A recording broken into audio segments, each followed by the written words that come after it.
this video, you're going to attempt these problems on your own first before you continue the video. Whenever you are ready, we're going to go through the solutions together. For part A, for this linear function, if we want to find the horizontal intercepts, we just want to set the function equal to 0 in order to do this. And between 36 and 30, we will get the result that the GCF between the two will be 6. So I'm going to go ahead and factor out 6 as a GCF, and that leaves me with 6t from the first term and minus 5 from the second term. Once we have this, we can again apply the zero product principle, and we'll notice 6 cannot be equal to 0. So even if you did automatically write out 6 equal to 0, we know there's no solution for that. So the only possibility that's left for us is 6t minus 5 is equal to 0. And with 6t,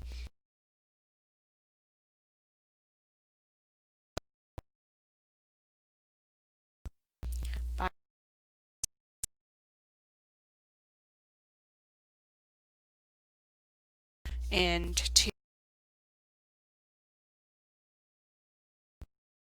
in 5 over that. It's a horizontal.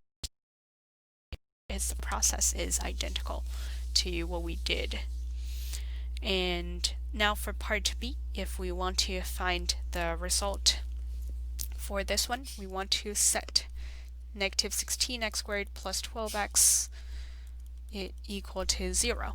And for this one, if we want to find the GCF, we're going to pay attention to both the coefficients and the variable part over here. Between the coefficients negative 16 and 12, I like to factor out the negative sign for the leading coefficient, so the negative sign can be factored out, and 16 and 12 have a common factor, the greatest common factor of 4. Then we can start looking at the variable part. For the variable part, the lowest degree of the variable I have in common in both terms is x, so let's go ahead and factor that one out. And once we do so, we will notice for negative 16x squared, I'm left with 4 times x. Again, if you're ever unsure about your factored result, you can always multiply the GCF back into the term, see whether you get the original term back. If you do so, you will see we get negative 16x squared back. And then for 12x, because it was a positive 12x, as we factor out the negative 4x, we're left with a negative 3. So anytime you factor out the negative sign, the sign in the original term will flip. Negative will become positive, and positive will become negative. And this is equal to 0. So we're left with the zero product principle, which is negative 4x equal to 0, or 4x minus 3 equal to 0. And as you get more practice with factorization, you will notice that even though I wrote down negative 4x equal to 0, this is really the same thing as x is equal to 0, because you can pretty much break down the negative 4 and x apart, where we know negative 4 doesn't equal to 0, and x has to be the 0 part based on zero product principle. And for the other option, we have 4x is equal to 3, and therefore x is equal to 3 over 4. Now we can get the intercepts are 0, 0, and 3/4, 0 over here. And now whenever you're ready, we can continue looking at part C. Part C is again a quadratic function, so if we want to set this to be 0, we would want to look for the GCF between the constants and between the variables. So for 15 and negative 2, they actually don't share any common factor, so the constants are just as is. We can factor anything out.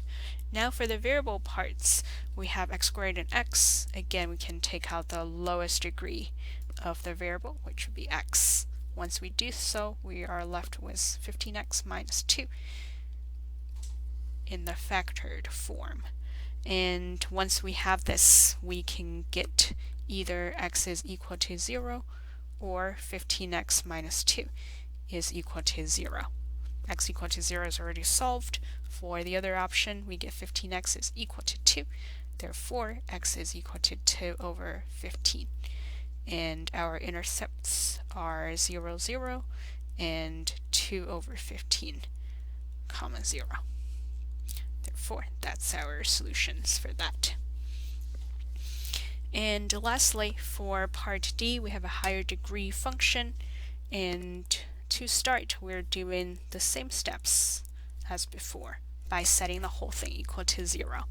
And as we do so, we'll see between -8 and 20, you can go through the prime factorization again to make sure you get the GCF. But if you are familiar with the factors, you can also do this directly by catching the GCF between constants is -4. Again, I like to factor out the negative sign for leading coefficients. And for the variable part, the lowest degree of the variable they have in common is t squared. And as we do so, we are left with 2t in the first term and -5 in the second term. Again, when you're early in the stage of factoring, I encourage you to check your answers by distributing the GCF into the first two of the terms in the parentheses. And once we have this, we can see that the first option is t squared equal to 0. You can start with -4t squared equal to 0, but it'll lead to the same result. Or 2t minus 5 is equal to 0. And for t squared equal to 0, again, you can use the idea of either the square root or knowing 0 times itself is equal to 0. That's the only option. Or you can break apart t squared to be t times t, and then use a zero product principle again to get the only option we have is t equals 0. Or the other option gives us 2t equals 5, and therefore t equals 5 over 2. And we get the intercepts are 0, 0, and 5 over 2, comma 0. So these are the two horizontal intercepts we have for this graph, for this function.